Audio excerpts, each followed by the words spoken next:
Magandang araw po sa lahat, sa mga nanonood. Mag-i-repair po ako ngayon ng floor jack. Itong floor jack na to, ang hirap iangat. Tapos pag naiangat mo na, bumababa. So, chinek ko na yung langis nito, okay naman. Tapos yung release screw, okay naman din. Yung filter screw, okay naman din. Yung piston niya, okay rin. So, ang idea ko nito sa loob na. Sa loob ng jack mismo. Yung pinaka-piston niya dun sa loob. Babaklasin ko na muna to para makita ko kung anong condition talaga. Bali, itong floor jack na to, nabili ko to online, bagong bago. Una pa lang, hindi ko talaga nagamit siya. Ganun na talaga ang condition niya. So, sa online talaga, tsimpuhan lang din. Hindi talaga makakasiguro na ang ibibigay ng mga seller is talagang good condition. So, para sa mga seller naman, sana sa usunod, bago nyo balutin yung items, dapat i-check nyo kung ano talagang condition niya, kung maganda pa ba, para hindi naman kayo napapaya kahit paano. O ganyan nga, nakapanloko kayo, pero ang effect niyan, so siyempre mag-review kami, hindi maganda, di ba? So yung mga customer, unang-una doon titingin yan. Pagkapangat yung review, talagang hindi na, kahit ako naman pag nakita ako na ni isa lang doon sa review, hindi talaga ako bibili na. Maghahanap ako ng mga reliable na mga seller. So ito, babaklasin ko na po muna para ipakita sa inyo kung ano talaga kung anong magagawa kong paraan.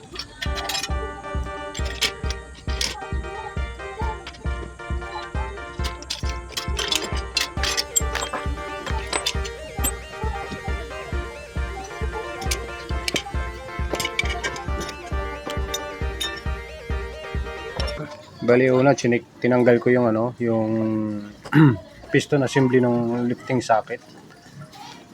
Tiningnan ko yung condition ng o-ring kung okay pa ba.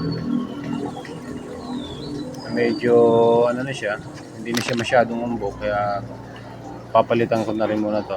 Pansin nyo, maliit yung luma. Papalitan ko ng malaki-laki para mas magandang fit. At titingnan ko muna yung condition kung baka okay na.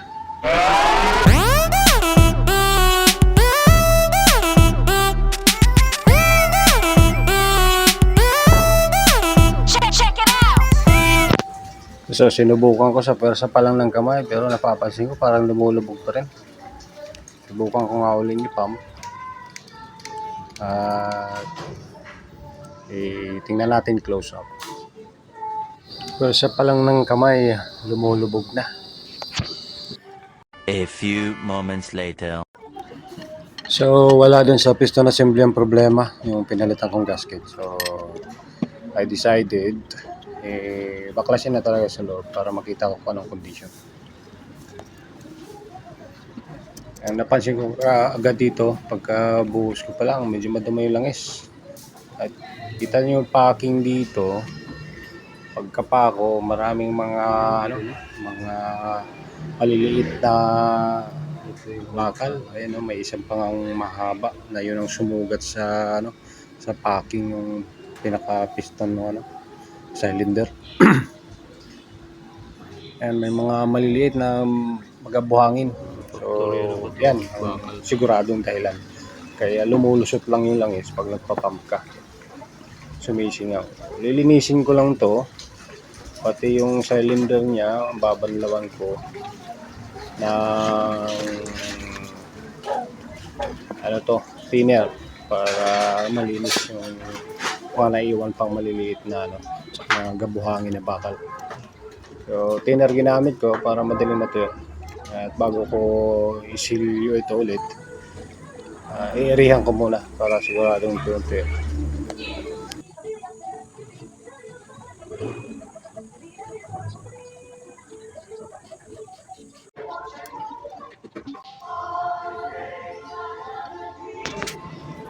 Okay na po, nalinis ko na, babalik ko na to, nairihan ko na yon, napatuyo ko na yung thinner na naiwan doon para malinis yung langis. So after nito, sisilyuhin ko, higpitan ko muna, tapos i-refillan ko na. At siguraduhin na lang natin na malinis yung hydraulic oil na ilalagay nyo. By the way, wala akong hydraulic oil eh. Ito lang available ko, yung used oil na ATF. So gamit lang ako ng syringe para fillingan dun sa sa filling hole ng cylinder ng hydraulic jack.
So napapansin ko mukhang maganda na yung pumping niya. Mukhang effective na to. Tutuloy ko lang para malaman talaga. Ayan na po, napuno na yung langis na nilagay ko. Sasara ko na yung release valve. Bomba ng konti. Subukan ko. Mukhang matigas na. Wala nang play. So, yun na nga, ang diagnostic, yung cause noon, yung mga madumi doon sa loob ng cylinder ng hydraulic jack. So, 2,000 years later. So, another successful job. I-assemble ko na ulit para ma-finalize yung testing mamaya at applyan ko ng weight. Kasi kanina, sa kamay pa lang lumulubog. Tingnan natin kung may weight na. Kung effective ba talaga para masabi nating successful.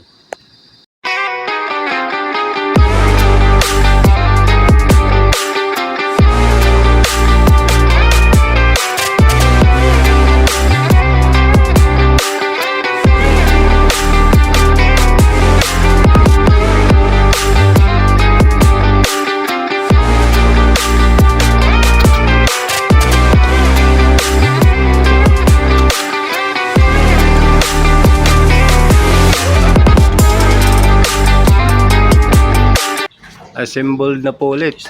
So, panahon na para bigyan natin ng justisya ito. So, testing natin. Pansin nyo, maganda na yung pumping niya. So, responsive na agad siya. Lagyan ko lang ng weight. Sariling weight ko lang hapakan ko. Kasi kanina kamay lang lumulubog. Ngayon, sa weight ko, wala. Stable siya. So, successful. Magagamit ko na ulit. Maraming salamat po sa panonood. Sana ay napulutan nyo ng konting idea. Pag may problema kayong mga ganito, so yun lang tingnan nyo, check nyo. Para kahit pa paano makatipid naman at hindi masayang yung perang pinambili natin sa defective na product na binigay ng seller.